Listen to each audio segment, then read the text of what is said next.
السلام عليكم متابعين خوێندکاران عزیز ئێوە و دووەم ڕیکۆردی بابەتی ئەدەبی کوردی پۆلی 12 ئامادەی کە ئەویش قۆناغی دووەمە لە ڕێڕەوی و شعری کوردی 1950 تا 1970 قوتابیانی بەڕێز لە ڕیکۆردی ڕابردوو ئێمە باسی قۆناغی یەکەممان کرد 1939 تا 1950 تایبەتمەندەکانی ئەو قۆناغەمان دیاری کرد لایانی ڕوخسارمان دیاری کرد هەروەها لایانی ناوەڕۆکیشمان دیاری کرد گوتمان خاڵی گرنگ لەم قۆناغا لە ڕووی گۆڕانی ناوەڕۆک بوو پێشی ئەم قۆناغا ڕوخسار و ناوەڕۆک بوو یعنی پێشی 1939 تا 1950 پێشی ئەو قۆناغا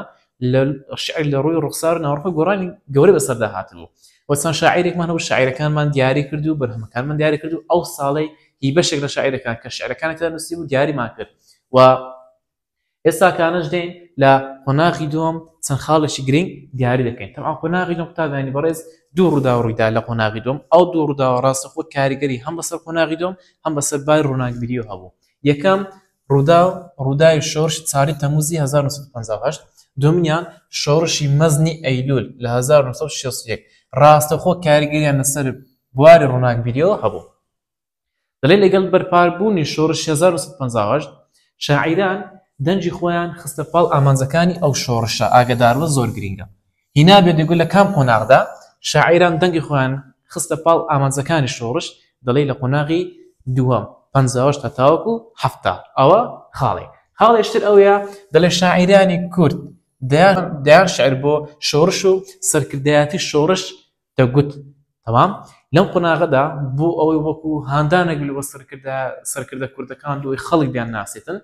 شاعیران دەیان شعریان بۆ سەرکردایەتی شۆڕش دەگوت ئەو کەسانی کە لە سەرکردەکانی شۆڕش بوونە مەلا مستەفا ئەوەش خاڵێکی گرنگە و خەڵک هیوا و ئومێدێکی زۆری بە شۆڕش هەبوو هیوا و ئومێدێکی زۆری بە شۆڕش هەبوو بەڵام دەڵێ ئەم هیوایە هەرزوو پووکایەوە یعنی بە کوردەکەی خۆمان ئەو هیوایە هەرزوو نەمایەوە یان ئەو هیوایان لە دڵدا نەما دەڵێ کۆمەڵێک دەقی شعری ناوەڕاستی شەستەکان ئاگدار بە لە ناوەڕاستی شەستەکانی سەدەی ڕابردوو ئەو ناوئومیدی کورد بەرامبەر بە شۆڕش دەردەخەن بابێ بزانین هۆکارەکەی چییە لەم قۆناغەدا تەماشاکە گوتم نیلیەکان ئاگدار نیلیەکان هەموو پرسیاری وزارنی لە ڤیدیۆ ڕابردوو باسمان کرد دەڵێ شعر ڕاستەوخۆ چۆنەوە سەنگەری پێشمەرگەوە سیمای هەرە دیاری ئاگدار بە سیمای هەرە دیاری قۆناغی دووەم ناوەڕۆکی چییە ناوەڕۆکی شعری مەبەستی سیاسی و نەتەواتی بوو سیمای دیار لە قۆناغەکان زۆر دووبارە دەبێتەوە لە قۆناغی دووەم هەیتمان لە قۆناغی سێمیش هەیتمان بۆ دەی بەوردەبی لەگەڵی دەڵێ سیمای دیاری قۆناغی دووەم چییە سیمای دیاری قۆناغی دووەم بوونی ناوەڕۆکی چییە بوونی ناوەڕۆکی شعری سیاسی و نەتەواتیە دوو خاڵە سیاسی لەگەڵ نەتەواتی بەشداری ڕاستە شعر لە شۆڕشی ئەیلول شان بەشانی پێشمەرگە لە شعرەکانی چێ دەبینرێتن خاڵشی زۆر گرنگە دەیگۆ لە کام لەم هۆنراوانە بەشداری ڕاستەوخۆ شعر ڕاستەوخۆ شان بەشانی پێشمەرگە لە شعرەکانی چێ دیارە دەڵێ لە شعرەکانی هەژار موکریانی دیارە شعرەکەی بەناوی چییە گوتم زەردەکان ناوی شاعیرە سەوزەکان چینە سەوزەکان ناوی بەرهەمەکەیتی کەواتە هەژاری موکریان شعرەشی هەیە بەناوی چییە بەناوی سرودێک بۆ پێشمەرگە ئەو سرودە چمان پێ دەڵێ لەو سرودە لەمان بەدار دەکەی کە شعر ڕاستەوخۆ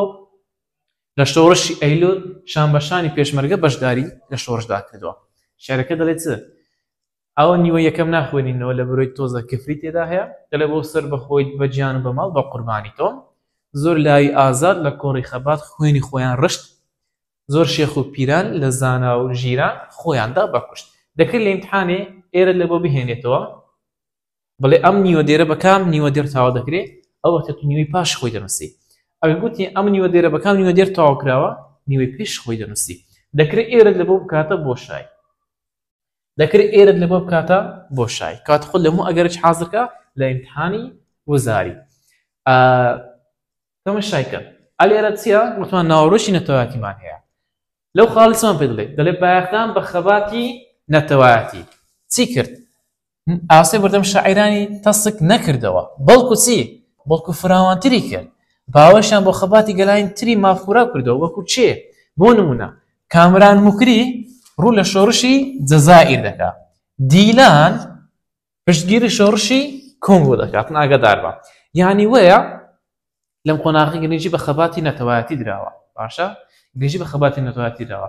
بەڵام تەماشایکە ئەو گرنجدانە بە خەباتی نەتەوایەتی کووردا ئاسوی بەردەم شاعیرانی تەسم نەکردەوە بەڵکو فراوانتری کرد یعنی لەو کاتدا شاعیران بێزگر لە خەمی میلەتی خۆیان بوون لە نەتەوەی خۆیان بوون لە خەمی میلەت و نەتەوەی دیکەشدا بوون بۆ نەچمان هەیە بۆ نمونە کامەران بکری ڕوو لە شۆڕشی جەزایر دەکاتن هەروەها دیلانی شاعیر ڕوو لە شۆڕشی کۆنگۆ دەکاتن کەواتە لێرەدا دوو شاعیرمان هەیە کە بێزگە لە شعر لە بۆ نەتەوەی خۆیان شعر بۆ نەتەوەی دیکەش دەنووسن چێ کامران مکری بۆ شۆڕش جەزایر دەنووسی دیلان پشتگیری شۆڕشی کۆنگۆ دەکاتن ئاگاداری ئەو حاڵەتەی بن خاڵێشی دیکە دەربارەی زمانی شعری ئاگادار زمانی شعری چ بوو سیاسی بوو بۆچی چونکە سیاسی ناوڕۆکی سەرەکی بوو ئاگادار بە چونکە سیاسی ناوڕۆکی سەرەکی بوو لە خاڵی پێشتر باسمان کرد گوتمان سیمای هەر دیارە ئەم قۆناغا بوونی ناوڕۆکی سیاسی و نەتەوایەتیە زمانی شعری ئەو کاتە زمانێکی سیاسی بوو بۆچی چونکە ناوڕۆکی سەرەکی چ بوو ناوڕۆکی سەرەکی بابەتی سەرەکی ئەم قۆناغا سیاسی بوو خاڵێش دیکەیەکە پێشتر لە وزاری هاتەوە دەڵێت سۆزی شاعیران لە ماوەی 1958 ئاگادار بە هەتا 1961 سێ ساڵ دەکا 58 هەتا 61 سێ ساڵ دەکا هەڵگری چ بوو هەڵگری سیمای خۆشی و شادی بوو ئاگادار بە لەو قۆناغی تەنها لەو ماوەی لە قۆناغی دەم لە ماوەی 58 تا 61 زمانی شعری یاخود سۆزی شاعیران هەڵگری چ بوو هەڵگری سیمای خۆشی شادی بوو بۆچی لەبەر ئەوەی هیوا ئومێدێکیان بۆی هەبوو کە بڵێن کورد بەهۆی شۆڕشەوە بگاتە ئامانجێک لە ئامانجەکانی خۆی کە سەربەخۆییە بۆیە دەبینین ئەو شعرانی کە لەم قۆناغە دەبیرە شاد و ئومێد و گەشبینی تێدا دەبینرا کەواتە ئەم خاڵە و ئەم ماوە کورتە لەبیر مەکە دائمەها خۆشیەکان کورتن تەماشاکە بۆی ڕابزانە سێ ساڵ دەکا سیما خۆش شادی بوو خۆشیەکان دائم کورتن بەڵام ئەدی خەم خەفەتەکە بینی خۆمان بی تۆزە زیاترە دەڵێت چ ئەو جارە دەڵێت لە 1961 لە 1961 هەتا 1970 لەگەڵ سەرهەڵدانی شۆڕشی مەزنی ئەیلول زمانی شعری بەرجی خەم و پەژارە و ناومێدی پۆشی 61 تا 70 چەند دەکا 9 ساڵ دەکا ئێرە چەند دەکا ئێرە 3 ساڵ دەکا تەماشا لە خۆت بۆی لێکزاکەوە خۆشیەکان دایم کورت و کاتین بەڵام خەمەکان دایم درێژترن کەواتەها خۆشیەکان 3 ساڵیان خان بەڵام ناخۆشیەکان و خەم و پەژارە و ناومێدیەکە 9 ساڵی خاندیە کات لە خۆت بۆی لێکزاکەوە دەڵێت چونکە ڕژەم لە مایەدا بۆ پەڕی توندی توژی کوردی دەچەوساندەوە کوردستانی داگیر دەکرد خەباتی کورد و سەرکەوتنەکانی پێشمەرگە تیشتی گەشبینی پەخش دەکرد بۆیە زمانی شعریش بەرەوسی بەرەو هەڵگرتنی شەقلی عنی شێوەی بەرەنگاربوونەوە و چۆکدانەدان ڕۆیشت بەرەنگاربوونەوە و چۆکدانەدان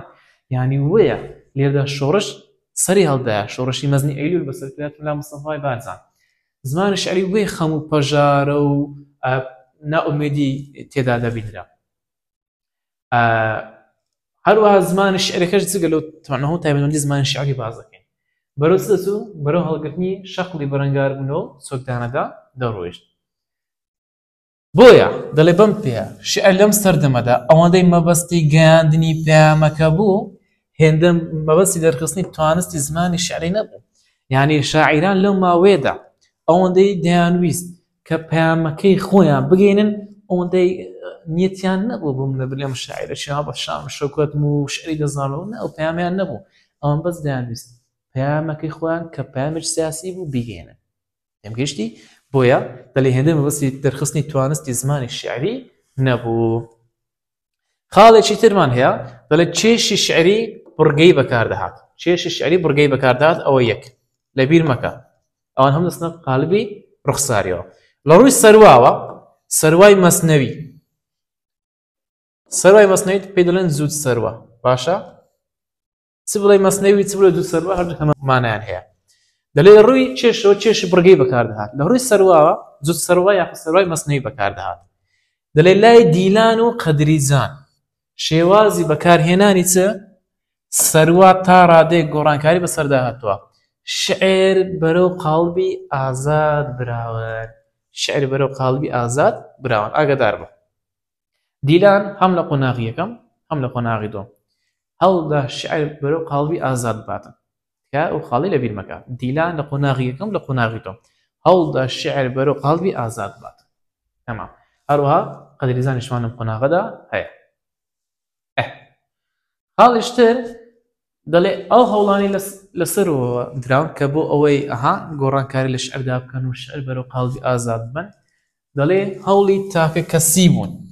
نەبوون بە دیاردا ئەم هەوڵە نوێگەری شعر لە شعری سواری ئیلخانزادە دەبینرێت لە کوردستانی چێنەر لە کوردستانی خۆرهەڵات لە بازنەی تاکەسیدا مایەوە نەبوو بەڕۆتێکی دیارە شعری ئەم قۆناغا واتە ئەو هەوڵێک کە دەیانویست شعر بەرەو نوێگەری و نوێکردنەوە بن ئەو هەوڵە تاکەسی بوون نەبوون بە دیاردە شاعیرەکانی هاوڕێیان زۆر لاساییان نەکردنەوە و لەگەڵوان نەبوون هاوڕێیوان نەبوون بۆیە هەوڵەکان لە بازنەی تاکەسیدامانەوە سواری خەنزادە لە کوردستانی ڕەشڵات هەوڵیدایە کە شعر بەرەو قاڵبی ئازاد باتن بەڵام ئەو هەوڵەی سەرکەوتوو نەبووە بە کوردێکی خۆمان ئەو جارە شعرێکمان هەیە هی گۆرانی شاعیرە شعرەکە بەناوی چییە بەناوی بێشکەی مناڵە لەم شعرە چ دەبینرێتن لەم شعرە سەروای تازە دەبینرێت ئاگادار بە خاڵی یەکەم سەروای تازە دەبینرێت خاڵی دووەم شاعر دژی شەڕ و شەرخوازان وەستاوە لەگەڵ چیدایە لەگەڵ ئاشتیدایە کەواتە ئەو شعرەی گۆران دوو خاڵی گرنگ تێدا هەیە خاڵی یەکەم سەروای تازەی تێدا دەبینرێتن خاڵی دووەم شاعیر چییە شاعر دژی شەڕ و شەرخوازان وەستاوە لەگەڵ ئاشتیدایە بۆ نمونە دەڵێ ئای چەند خۆشە ماڵێک بێوە ڕووی دنیا ئەم پڕ تا ئەو پڕ دڵنیابین بێشکەی ساوە نابێ بە خۆڵەمێشی شەڕ ئەلێرانەدا جەماعەت سەروای تاز دەبینرێتن بۆچی بەخۆی ئەو شعرە لە کتێبەکە ئەوان نووسرا باشە بەس لەبەرەوەی جێ بتەوە ئەم ئەوها نووسیە ماڵێک بێوە ئەها ئێرە بەوا کۆتایی دێ پاشان بچ کۆتایی دێ بە پەڕ کۆتایی دێ